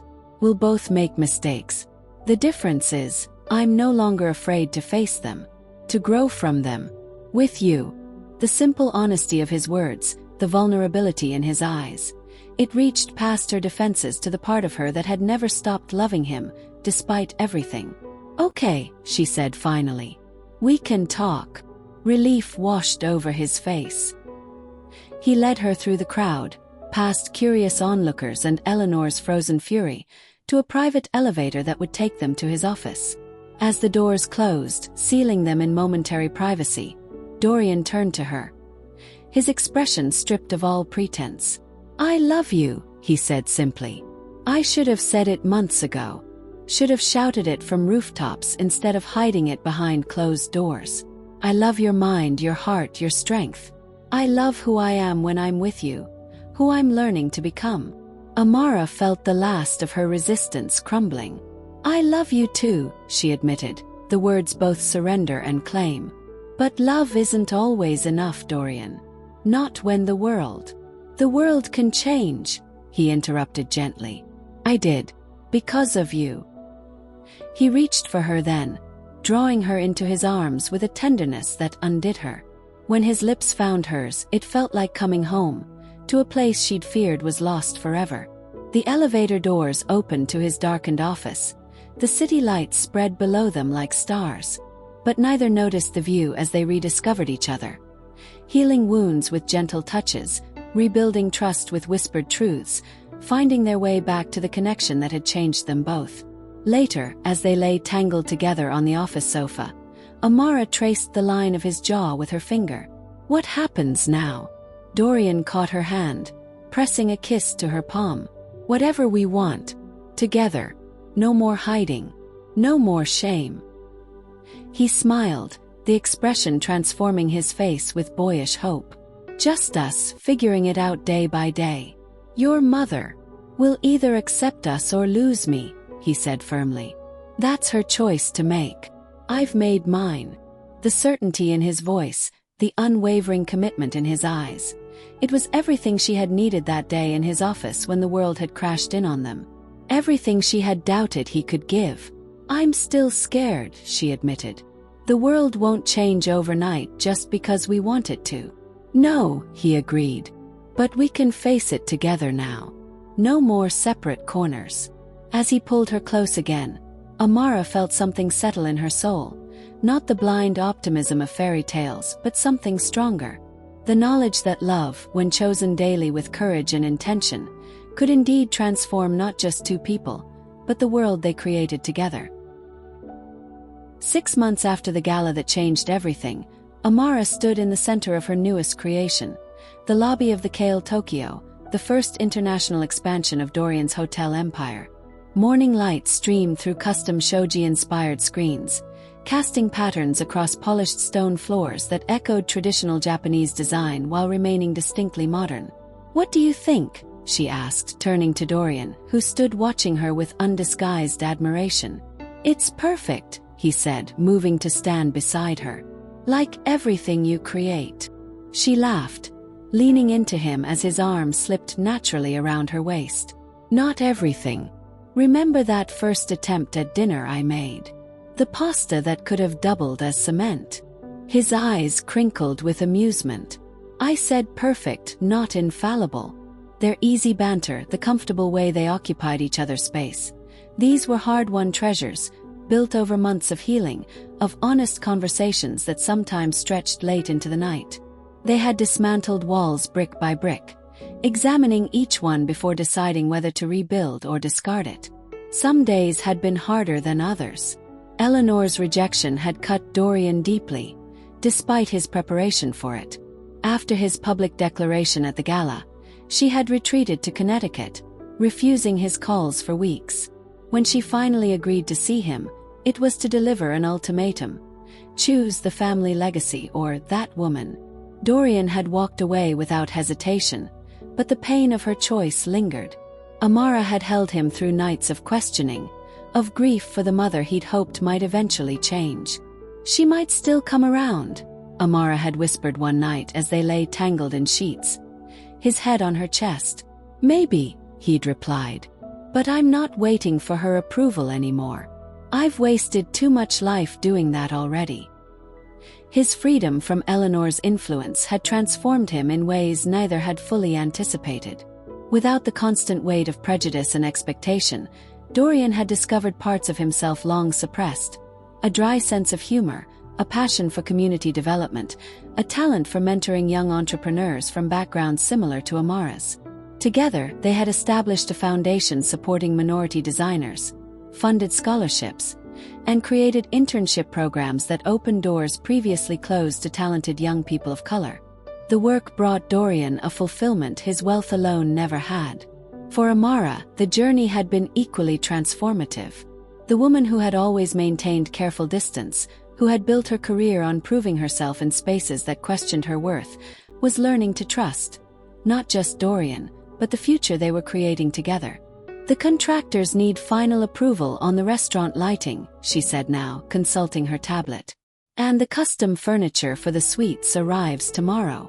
"Ms. Layton," Dorian said, his tone mock serious as he turned her to face him, "we are technically on vacation." "This is a working vacation," she corrected, though her smile betrayed her. "The hotel opens in 3 weeks. And everything is ahead of schedule, under budget, and absolutely stunning."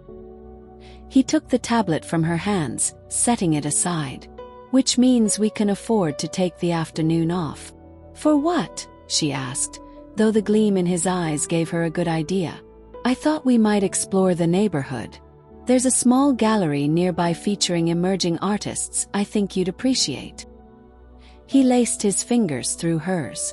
"Then dinner at that tiny ramen shop the concierge recommended. The one where tourists never go." The thoughtfulness of his suggestion, combining her love of art with his growing appreciation for experiences over luxury, warmed her. This was the man she had glimpsed beneath the prejudice and pride from the beginning. The man who had fought his way free of generations of toxic beliefs to stand beside her, hand in hand in the light. "That sounds perfect," she said, reaching up to kiss him softly. As they walked through the bustling Tokyo streets, Amara marveled at how far they had come. The man who once claimed he didn't date black women now held her hand proudly, introducing her as both his partner in business and in life. The woman who had once guarded her heart behind walls of professional distance now leaned into him, unafraid to show the world their connection. It hadn't been easy. The tabloids had a field day after the gala, alternating between romantic narratives of forbidden love and ugly insinuations about Amara's motives. Some of Dorian's oldest friends had drifted away, uncomfortable with his transformation. Certain clients had questioned Amara's sudden prominence, suggesting favoritism rather than talent. But for every loss, there had been unexpected gains. Harrison had become a staunch ally, defending their relationship to skeptical board members. Vivian had welcomed Dorian into their family traditions, teaching him to cook Amara's favorite childhood dishes. New friends had entered their lives, people drawn to their authenticity rather than their status. Most surprisingly, several of Eleanor's society friends had quietly reached out, confessing their own struggles with prejudiced family members, seeking advice on bridging generational divides. Small ripples of change, spreading outward from their choice to love openly. That evening, as they sat across from each other in the tiny ramen shop, steam rising between them, Dorian reached for her hand. "I have something for you," he said, suddenly serious. "I've been waiting for the right moment." From his pocket, he withdrew a small box, not velvet as she might have expected, but carved wood inlaid with mother-of-pearl. "Dorian," she breathed, her heart quickening. "Before you panic," he said with a small smile. "This isn't a proposal. Not yet. I know we're still finding our rhythm, still building our foundation." He opened the box, revealing not a ring but a key.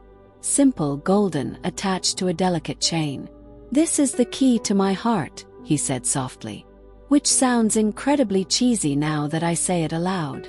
Amara laughed, tears gathering in her eyes. "A little bit, yes. What I mean is," he took a breath, "I'm yours, Amara. Completely. When you're ready, if you're ready, for the next step, I'll be waiting. But there's no rush, no pressure. Just this promise. I will never again let fear or prejudice or anyone else's expectations come between us. Amara took the key, feeling its weight, the symbol of a journey neither of them could have imagined that first night at the gala, when his cutting remark and her quiet dignity set them on a collision course. I love you, she said simply. Not despite our differences, but because of who we've become through facing them together. As he fastened the chain around her neck, the key resting against her heart, Amara thought about the walls they had demolished, not just between them but within themselves. The prejudices examined and discarded. The pride surrendered in favor of vulnerability. They had redefined love not as something that happened to them, but as a choice they made daily. To see each other truly, to grow beyond inherited limitations, to stand together in a world that had once told them they didn't belong together. It wasn't a fairy tale ending. It was something better. A real beginning, built on truth and courage rather than fantasy. A love that had transformed them both, and through them, began to transform the world around them in ways small but significant. As they walked back to the hotel hand in hand, the Tokyo lights reflecting in puddles from an earlier rain, Amara realized that this imperfect, beautiful journey they were on, was the greatest design she had ever been part of. A life reimagined, a love redefined, a future limited only by their courage to dream it together. Prejudice and pride had indeed chained their hearts. But love, when faced with courage, had set them gloriously, irrevocably free. Daddy, higher! 4-year-old Zara squealed with delight as Dorian lifted her onto his shoulders, her small hands gripping his hair for balance. I want to see everything. Careful, princess, he laughed, steadying her legs. Daddy needs some hair left for mommy to love. Amara watched them from the picnic blanket spread beneath a blooming cherry tree in Central Park, her heart full to bursting. Spring sunshine dappled through branches, casting patterns across their daughter's face. A perfect blend of both parents, with Amara's warm brown eyes and Dorian's determined chin. The ducks, Daddy. Take me to see the ducks. Zara pointed toward the pond, her excitement infectious. As you wish, Your Highness. Dorian bowed dramatically, making their daughter giggle, before glancing back at Amara. We'll be right back. Take your time, she called, smiling as they set off, Zara chattering happily from her perch.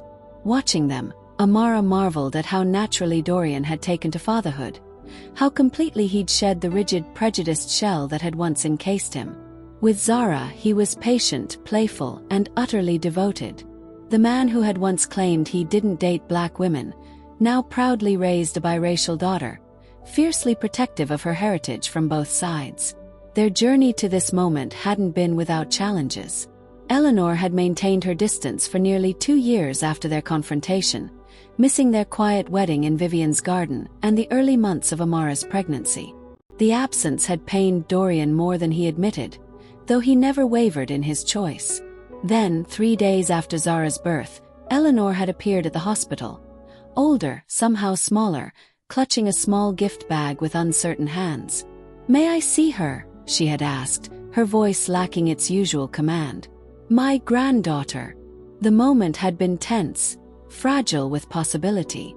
Amara had looked to Dorian, leaving the decision in his hands. After a long moment, he had nodded, stepping aside to let his mother enter. Eleanor had approached the bassinet cautiously, as if afraid of rejection. When she finally looked down at Zara's sleeping face, something had shifted in her expression.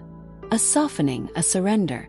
She's beautiful, she had whispered, one finger gently touching the baby's perfect cheek. She has your eyes, Dorian. Your father's eyes. It wasn't an apology. Not exactly.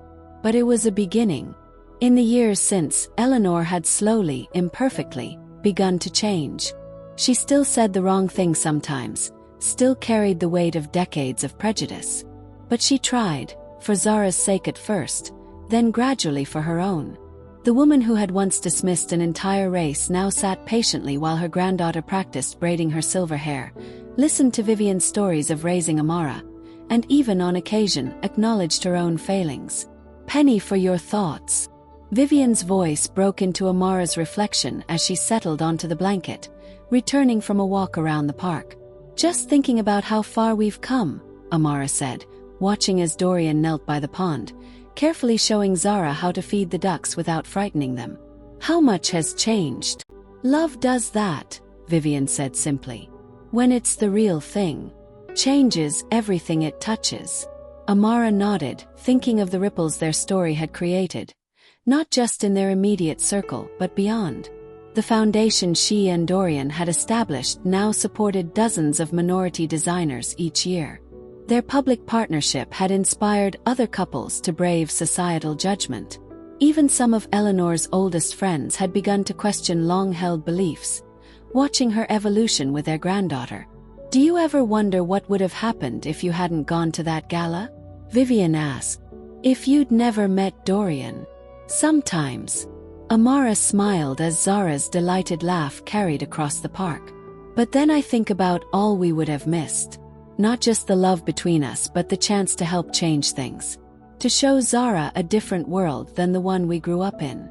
A better world, Vivian agreed, squeezing her daughter's hand. Still imperfect, Amara acknowledged. But moving in the right direction. As if sensing they were talking about her, Zara turned and waved enthusiastically from her father's shoulders. Amara and Vivian waved back, their movement catching Eleanor's attention as she approached across the grass, carrying a small kite she'd promised to help Zara fly. The sight of them all together, her mother, her once estranged mother-in-law, her husband and daughter, filled Amara with quiet wonder. This unlikely family, bridging divides that once seemed insurmountable. This love that had transformed not just two hearts, but an entire constellation of relationships. When Dorian returned with Zara, setting her down to run to her grandmother's, he joined Amara on the blanket, his arm slipping naturally around her waist. Happy? He asked softly, pressing a kiss to her temple. Beyond words, she replied, leaning into him. We did good, didn't we? We did, he agreed, watching as Eleanor patiently showed Zara how to hold the kite string. Though we're just beginning, really. There's so much more to build together. As their daughter's laughter filled the spring air, Amara thought about the journey that had brought them here. From prejudice to passion, from fear to courage, from separation to unity. A journey that continued with each choice, each day, each act of love. Some might call their story unlikely, fairy tale, but Amara knew better. It was deeply, beautifully human, full of mistakes and growth, pain and healing. A testament not to perfect love, but to love that perseveres through imperfection. Love that transforms not just individuals but generations. Hello, my beautiful souls. As our story finds its resolution, I'm sitting here with a full heart, thinking of each of you.